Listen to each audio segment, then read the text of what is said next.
Hi friends, இன்றைக்கி நான் மாடி தோட்டத்தில் என்ன பண்ணலேன்னு பார்க்கலாம்.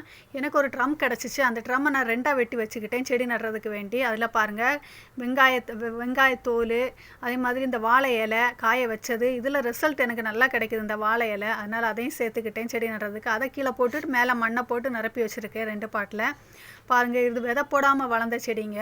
விதை போட்டு வளர்றது கூட இந்த அளவுக்கு வளராது. ஆனால் விதை போடாமல் அழகாக வளர்ந்து நிற்கிது. அதை ரீபாட் பண்ணுறதுக்கு தான் பண்ணி முடித்து மறுநாளைக்கு பார்த்து அதெல்லாம் வாடி நின்றுச்சு. சரியா வெளியில் எங்கேயோ போக வேண்டியதாக இருந்துச்சு. அங்கே போயிட்டு வரக்கூடிய டைம் வழியில் பார்த்தது அந்த தக்காளி கன்று.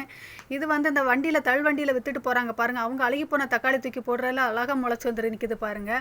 அதான் சொன்னேன் பார்த்தீங்களா, நம்ம விதை போட்டால் கூட இந்த அளவுக்கு வளராது. தானே முளைக்கிறது அவ்வளோ எனர்ஜியாக அழகாக வளர்ந்து நிற்கிது. சரி, நான் நட்டு வச்ச செடிங்கெல்லாம் வாடி நிற்கிறனால அந்த பாட்டிலே தக்காளியை நட்டு விட்டுட்டேன். ஒன்லி இது வந்தால் இது வரட்டும், இல்லைனா அது வந்தால் அது வரட்டும்ன்ட்டு எது வருதோ அது வளர்ந்துக்கட்டும். இந்த வீடியோ பிடிச்சிச்சு லைக் பண்ணுங்கள், சப்ஸ்கிரைப் பண்ணுங்கள். Thank you. Bye friends.